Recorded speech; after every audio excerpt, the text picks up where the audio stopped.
우리가 예전에 했던 인사를 오늘 한번 해보겠습니다. 에베네세, 임마누엘, 여호와 이레.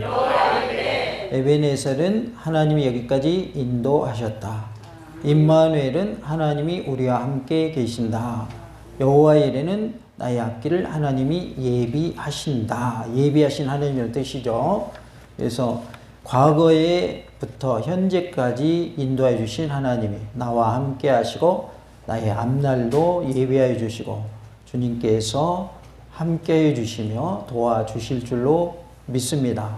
하나님의 은혜 가운데 오늘 성탄 축하 예배로 또 새생명 VIP 초청 예배로 드리고 있는데요. 금년에 예배로서 잘 마무리하고 또 새해에도 하나님을 잘 섬기는 복된 한 해가 되실 수 있기를 원합니다. 임마누엘이란 말은 하나님이 우리와 함께 계시다라는 뜻인데요. 성육신 하실 하나님을 계시해 주는 메시아의 이름입니다. 그래서 구약에서는 메시아의 이름을 임마누엘이라 했고 성육신 하실 하나님을 의미하는 그러한 이름으로 임마누엘이라 하셨다. 그래서 우리를 도와주시고 우리를 죄에서 구원하여 주시기 위해서 이 땅에 오셔야만 했는데 우리와 함께 하시기 위해서 성육신 하셨다.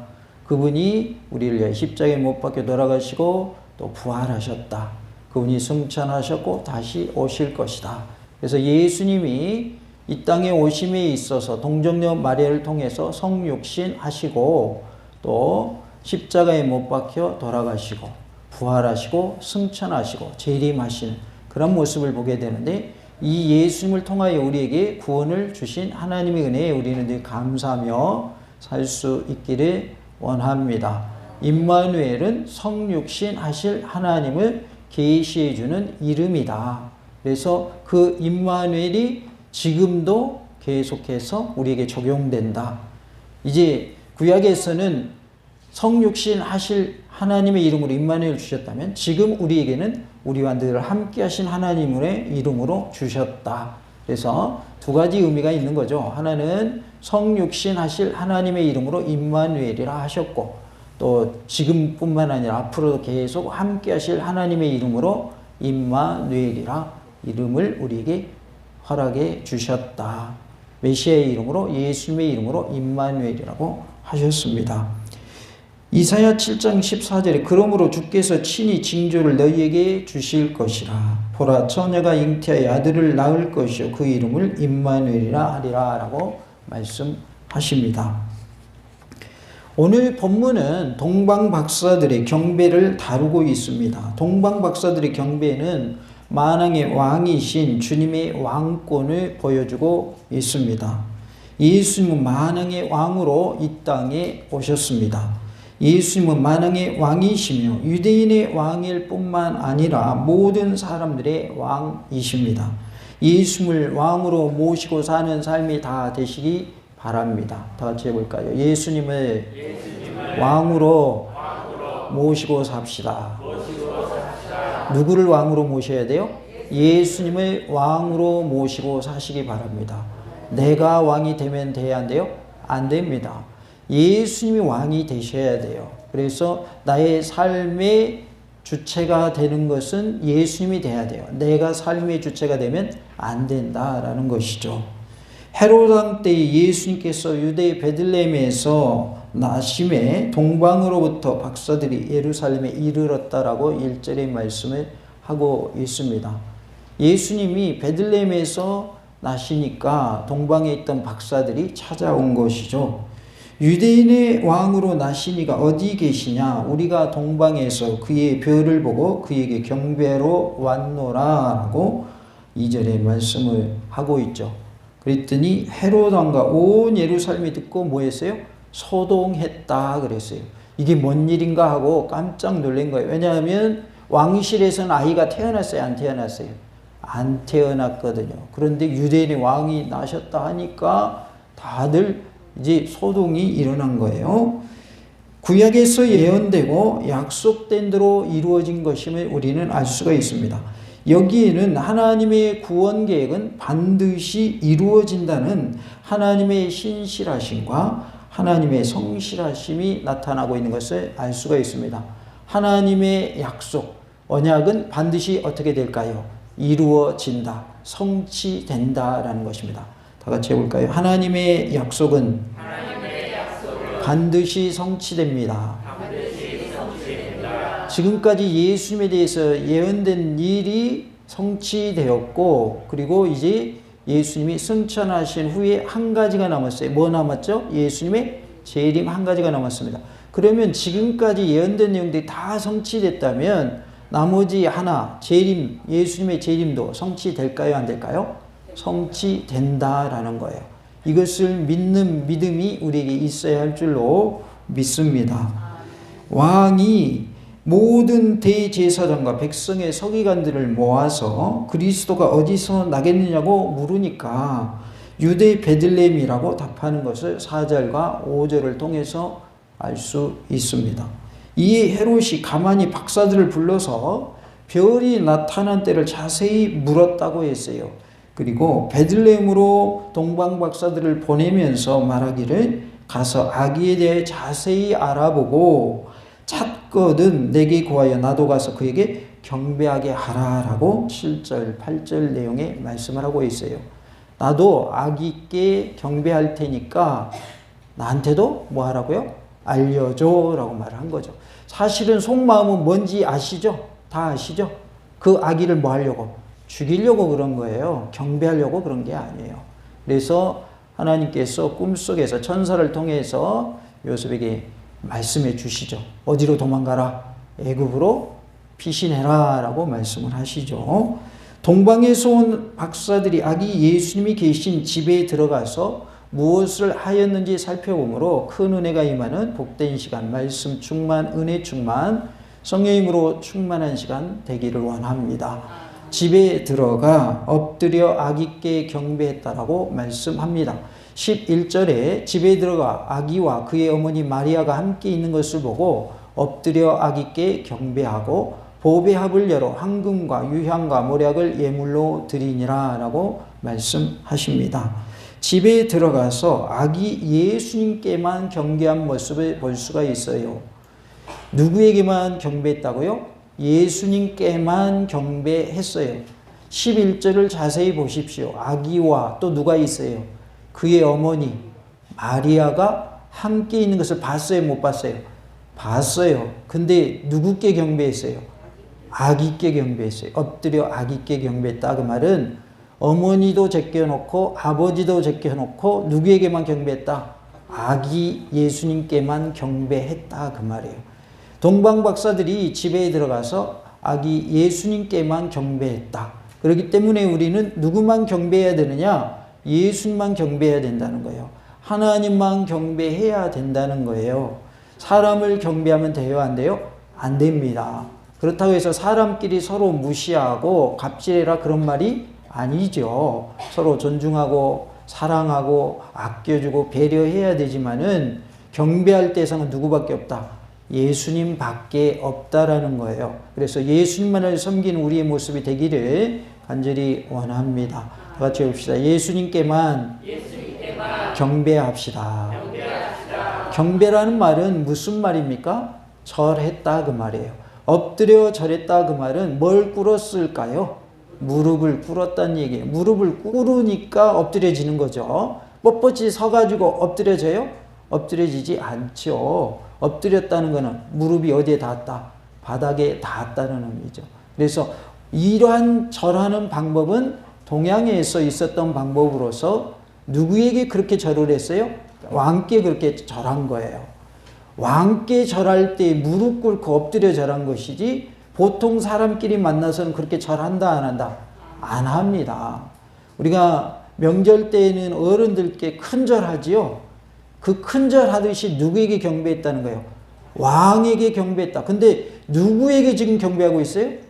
아기 예수님께 경배하고 있어요. 그 말은 예수님을 어느 급으로 지금 여기고 있다? 왕급으로 여긴다 그 말이에요. 실제로 예수님 왕이에요? 아니에요? 왕이십니다. 그래서 왕으로 오신 예수님을 경배했다. 그의 어머니가 같이 있는 걸 보면서도 왕에게만 경배했다. 아기 예수님께만 경배했다. 어머니에게는 경배하지 않았다라고 말씀하고 있습니다. 집에 들어가라고 했는데 누가복음에는 아기가 나신 곳 마구간으로 되어 있습니다. 누가복음 2장 7절에 첫 아들을 낳아 강보로 싸서 구유에 뉘었으니 이는 여관에 있을 곳이 없음이러라. 마구간에 구유에 아기 예수님이 놓여 있었다. 강보에 쌓여서. 어디 있을 곳이 없어서요? 여관에 있을 곳이 없어서 당시에 아구스도가 호적령을 내렸죠. 다 호적을 다시 새롭게 해라. 그래가지고 인구조사 들어간 거죠. 그런데 사람들이 다 몰려가지고 어디 가니까 자리가 없어요? 여관에 가니까 자리가 없어요. 그래서 아이는 낳아야 되겠고 어디라도 빌린 거예요. 마구간이라도 빌린 거죠. 그래서 예수님이 이 땅에 오실 때는 지극히 낮고 낮은 곳에 오셨다. 겸손의 모습으로 오셨다. 그렇기 때문에 우리는 누구처럼 예수님처럼 낮아지고 겸손한 자가 되어야 할 줄로 믿습니다. 그에 비해 본문에는 아기가 있는 곳이 집으로 되어 있어요. 누가복음에서는 마구간으로 되어 있다면 오늘 마태복음에서는 집으로 되어 있는데 동방 박사들이 방문한 시기는 로마 황제 가이사 아구스도가 명을 내려서 호적하라, 즉 인구조사를 할 때에 호적하라 하고 인구조사를 할 때에 끝난 얼마 후가 되지 않겠나 이렇게 보는 것입니다. 그래서 아마도 수개월이 경과한 후가 될 것이다 이렇게 봅니다. 요셉이 거처를 마련한 다음이었을 것이다 이렇게 보는 것이죠. 그러니까 마구간에서 예수님이 탄생하신 후에 그 후에 시간이 경과하여 거처를 마련한 다음에 그 집으로 찾아갔을 것이다 이렇게 볼 수 있겠습니다. 엎드려 아기께 경배하고 라고 했는데 여기서 상대방에게 무릎을 꿇고 엎드려 경배하는 것은 헬라나 로마의 예법이 아니라 동방의 예법이었습니다.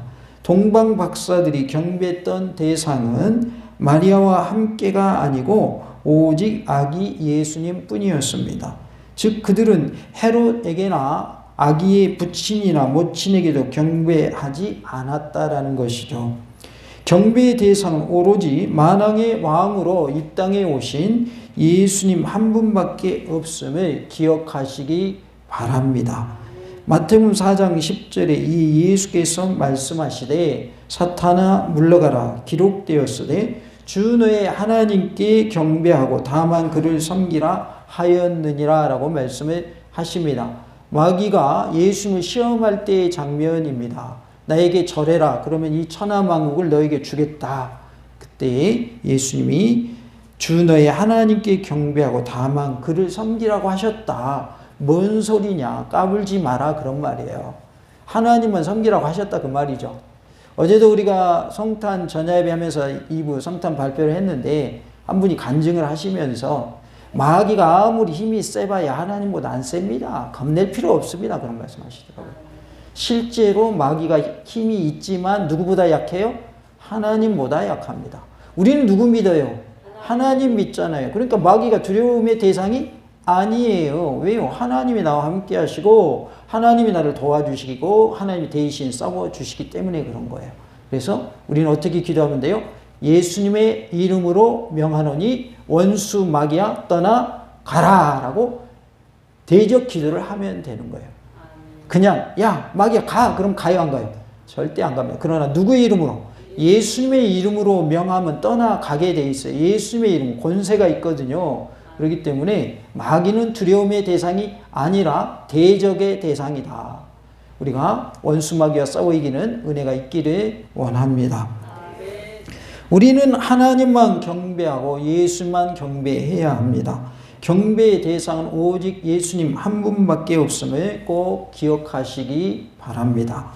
보배합이라고 11절에 나오는데 이 단어는 번역이 애매하게 된 것으로서 기중품 상자나 보물 상자 이러한 것들을 의미하고 있어요. 그들의 보배합은 그들의 아름답고 고귀한 마음의 장소였고 예물의 장소였습니다. 그래서 고귀한 마음의 저장소였으며 그들의 예물의 저장소였습니다. 마태복음 6장 20절에 오직 너희를 위하여 예물을 하늘에 쌓아두라. 거기는 좀이나 동록이 해하지 못하며 도둑이 구멍을 뚫지도 못하고 도둑질도 못하느니라 그랬어요. 보물을 어디에 쌓아두라는 거예요? 하늘에 쌓아두시기 바랍니다. 보물창고 다 있으세요? 아니면 은행에 돈 많이 예금해 놓으셨나요? 보물 어디에 쌓아놓으라고요? 하늘에 쌓아두시기 바랍니다. 물론 저금도 해야 됩니다. 하지 말라는 얘기가 아니에요. 하늘에 쌓아둘 때 그 보물은 영원한 보물이 되는 거예요. 우리가 이 말을 아실 겁니다. 공술의 공수거란 말 아시죠? 태어날 때도 빈손으로 오고 갈 때도 빈손으로 가는 거예요. 그게 인생이에요. 그러니까 태어날 때도 빈손으로 왔어요. 우리가 태어날 때는 아이가 손을 쫙 펴고 태어납니까? 꼭 쥐고 태어납니까? 꼭 쥐고 태어나죠. 돌아가실 때는요. 손을 펴고 돌아가신다고. 왜냐하면 힘이 쫙 빠지니까. 어쨌든 올 때도 우리는 빈손으로 와요. 그 다음에 갈 때도 빈손으로 가는 거예요. 그렇기 때문에 어디다 보험을 쌓아놔야 되겠어요? 하늘의 보물을 많이 쌓아두시기 바랍니다. 구원은 예수님을 믿는 믿음으로 구원받지만 상급은 우리의 행위로 상급을 받는다고 그랬죠. 그래서 하늘의 보물을 쌓아두는 것은 행위죠. 예수님을 믿는 믿음은 구원받는 조건이죠. 그래서 구원도 받으시고 상급도 받아 누리시는 놀라운 은혜가 있기를 원합니다. 다 같이 합시다. 보물을 하늘에 쌓아둡시다. 보물을 하늘에 다 쌓아두시기를 간절히 원합니다.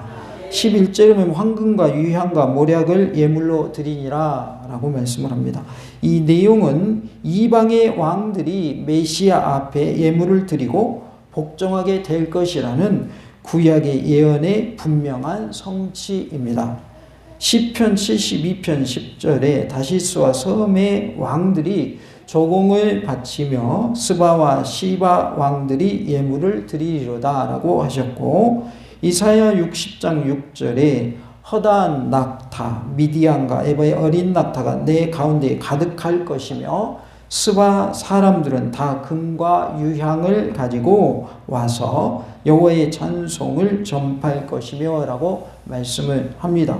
그래서 이방의 왕들이 메시아 앞에 예물을 드릴 것을 예언한 말씀이 성취된 것이 바로 동방의 박사들이 와서 아기 예수님께 예물을 드린 것이 바로 그것이다 라는 것이죠. 그래서 황금과 유향과 모략을 드리게 되는데, 고대 동양 풍습에서는 왕을 아련할 때의 예물을 가지고 가는 것이 상례였습니다. 그러니까 왕한테 그냥 가는 것이 아니라 뭐 가지고 갔어요? 예물을 가지고 갔습니다. 박사들이 헌상한 세 가지 예물, 헌상은 임금님께 드린 걸 헌상이라고 그럽니다. 헌상한 세 가지 예물 중에 황금은 동서고금을 통해서 매우 값지고 불변하는 성질의 기중품으로 여겨져 왔습니다. 황금하면 싫어하실 분이 있을까요? 아무도 없습니다. 황금은 그만큼 귀중한 것이다 그 말이죠. 유향은 값비싼 향료로서 반질반질하고 향내나는 흰색의 액체이며 아라비아 지방의 관목 껍질에 자국을 내어서 얻어내는 그러한 것이었습니다. 그리고 모략은 역시 주로 아라비아 지방에서 자라는 나무에서 추출되는 것으로서 상당히 고가의 향기를 지닌 액체입니다. 이 모략은 시체를 썩지 않게 하는 방부제 내지는 마취제로 사용되었습니다. 마가복음 15장 23절에 모략을 탄 포도주를 주었으나 예수께서 받지 아니하시니라 라고 말씀을 합니다. 그러니까 예수님이 아직 살아 계시는 동안이죠. 받지 아니하셨다 그러니까. 그러면 이때의 모략은 무슨 용도로 포도주에 타서 주려고 했던 거예요? 마취제로 주려고 했던 거죠. 우리가 마취하면 수술을 해도 아픔을 느껴요, 못 느껴요? 못 느끼죠. 그런데 예수는 그것을 거부하셨어요. 받지 않으셨어요.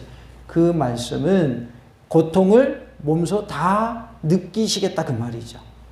우리를 위하여 고난 당하심에 있어서 하나도 빠짐없이 다 고통을 느끼시겠다고 하는 올인하시는 모습을 볼 수가 있어요. 그래서 뭐도 거부하셨냐면 모략을 탄 포도주도 거부하셨다. 왜냐하면 그것이 장례 치를 때만 쓰는 것이 아니라 방부제 역할만 하는 것이 아니라 마취제의 역할도 했기 때문에 그렇습니다. 그런데 복음의 많은 주석가들에 의하면 이 예물 가운데 황금은 메시아의 왕권을 의미한다라고 하였고, 유향은 예수님의 신성과 향기를 의미한다라고 했으며, 모략은 그리스도 예수님의 순환과 죽음을 상징하는 것으로 여겨져 왔습니다. 이에 대하여 칼빈은 왕과 제사장과 그분의 장사되심을 각각 상징한다라고 보았습니다. 어쨌든 동방 박사들의 종교적 동기를 이해한다면 예물들의 상징적인 가치를 부여하는 것이 옳다라고 볼 수 있습니다. 여기서 예물이 세 가지라는 사실에서 우리는 동방 박사를 몇 명으로 추정을 합니까?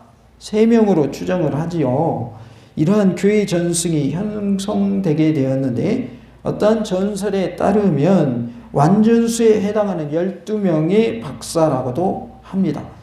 어느 것이 맞는지는 정확하게 알 수는 없지만 어찌됐든 보통은 동방 박사가 몇 명이다 이렇게 말을 합니까? 3명이다. 왜냐하면 예물이 3가지이니까. 한편 이 3가지 예물들은 모두가 값비싼 것들로서 예수님의 가족이 애굽으로 피신하셨을 때에 요긴하게 사용되어졌을 것으로 보입니다. 마태복음 2장 14절에 요셉이 일어나서 밤에 아기와 그의 어머니를 데리고 애굽으로 떠나가라고 말씀을 하고 있어요. 그래서 애굽으로 떠나신 그러한 예수님 가족의 모습을 볼 수가 있습니다.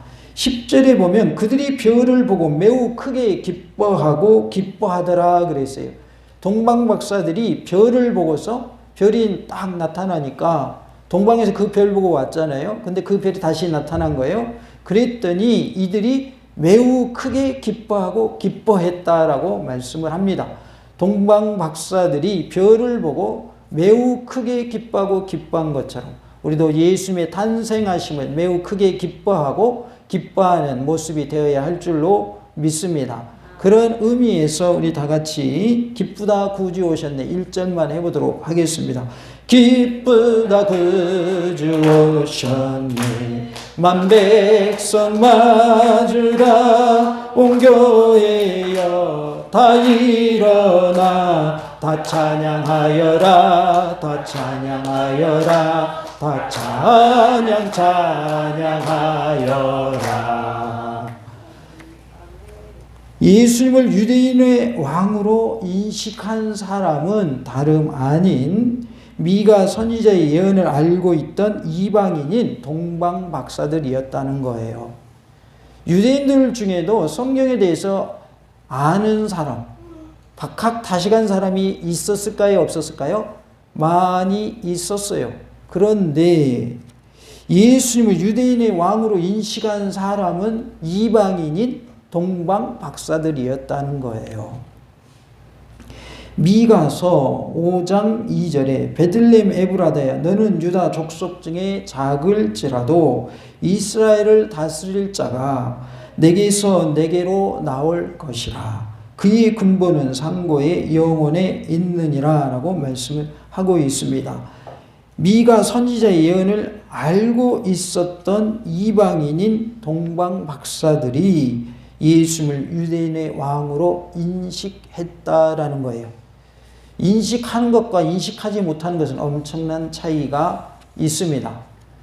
그리고 우리가 깨닫는 것과 깨닫지 못하는 것도 그것도 천지 차이가 납니다.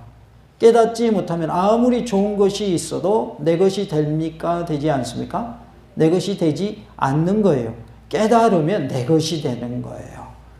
어제 간증하신 분의 간증이 생각나는데 하나님이 깨닫게 해주셨다는 거예요. 깨닫게 해주시는 하나님이 나의 하나님입니다 라고 간증하시더라고요.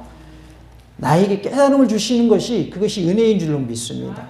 깨닫지 못하면요 예수님 믿을 수 없어요. 깨닫지 못하면요 회개할 수 없어요. 회개하지 아니하면 제사함이 없고 제사함이 없으면 뭐가 없어요? 구원이 없는 거예요. 그래서 깨닫는 것이 은혜인 줄로 믿습니다. 예수님이 만왕의 왕으로 오셨는데 그것을 인식한 사람, 깨달은 사람들은 이방인이었던 동방의 박사들이었다 이 말이에요. 유대인들 너무 많아요. 성경에 대해서 아는 사람. 근데 그들은 예수님을 왕으로 인식하지 못했다는 거예요. 너무나도 안타까운 사실이죠. 그들은 예수님을 어떻게까지 했어요? 십자가에 못 박기까지 했어요. 십자가는 사형틀입니다. 사형시킨 거예요. 누군데? 만왕의 왕이신데, 만주의 주가 되시고 우리를 구원하러 오신 유일한 구원자신데 그분을 십자가에 못 박아버렸어요. 동방의 박사들은 이스라엘 사람이에요? 아니면 이방인이에요? 이방인이에요. 근데 이방인인 동방의 박사들은 예수 왕으로 인식했다는 거예요. 그것을 깨달았다는 거예요. 예수를 바로 알고 깨닫는 은혜가 우리 모두에게 있기를 원합니다. 이처럼 그리스도 예수님의 오심을 알 수 있는 것은 영적으로 깨어 준비된 자들만이 가능하다는 것입니다. 영적으로 깨어 있어서 재림의 예수님을 맞이할 준비를 하는 우리 모두가 되기를 원합니다. 동방 박사들은 예수님의 탄생을 축하하면서 그분이 왕이자 제사장이요 구세주이심을 나타내는 황금과 유향과 모략을 드림으로써 예수님이 온 세상에 그리스도이심을 드러내주고 있습니다.